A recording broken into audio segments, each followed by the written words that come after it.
জামায়াত নেতা কাদের মোল্লাকে রিভিউয়ের এক সংক্ষিপ্ত রায়ে ফাঁসি কার্যকর করা হয়েছিল বলে আপিল বিভাগকে জানালেন আইনজীবী শিশির মনির। মঙ্গলবার সকালে প্রধান বিচারপতি ডক্টর সৈয়দ রেফাত আহমেদের নেতৃত্বাধীন আপিল বিভাগের 7 বিচারপতির বেঞ্চে শুনানি চলাকালে তিনি কথা বলেন। উপমহাদেশে এমন নজির নেই উল্লেখ করে আইনজীবী শিশির মনির বলেন, 12 ডিসেম্বর 2013 এটা করা হয়, কারণ 5 জানুয়ারি নির্বাচন ছিল দেশে। নির্বাচনের আগে ফাঁসি দিতে হবে, তাই এটা করা হয়।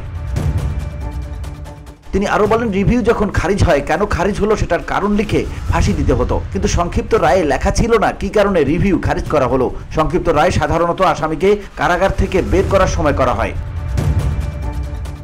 এর আগে গত 26 ফেব্রুয়ারি আজহারুল ইসলামের রিভিউ মঞ্জুর করে আপিল বিভাগের অনুমতি দিয়ে 22 এপ্রিল শুনানির দিন ধার্য করে আপিল বিভাগ। সেই সাথে সপ্তাহের মধ্যে আবেদনকারীদের আপিলের সারসংক্ষেপ জমা দিতে বলা হয়। তারপরে 2 সপ্তাহের মধ্যে প্রসিকিউশন পক্ষকে সারসংক্ষেপ জমা দিতে বলে আদালত।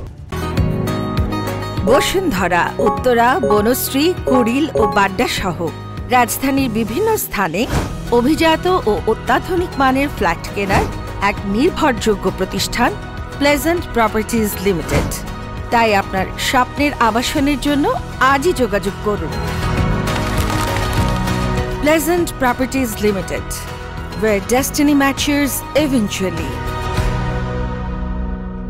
মুক্তিযুদ্ধকালীন মানবতা বিরোধী অপরাধের অভিযোগে 2014 সালের 30 ডিসেম্বর আন্তর্জাতিক অপরাধ ট্রাইব্যুনাল এটিএম আজহারুল ইসলামকে মৃত্যুদণ্ড দেয়। এই রায়ের বিরুদ্ধে করা আপিল শুনানির পর 2019 সালের 31 অক্টোবর এটিএম আজহারুল ইসলামের মৃত্যুদণ্ড বহাল রাখে সুপ্রিম কোর্টের আপিল বিভাগ। পরবর্তীতে আপিল বিভাগের রায় রিভিউ চেয়ে 2020 সালের 19 জুলাই আবেদন করেন এটিএম আজহারুল ইসলাম। পরে আপিল বিভাগ রিভিউয়ে লিভ দিয়ে মামলাটি ফের আপিল শুনানির জন্য পাঠান।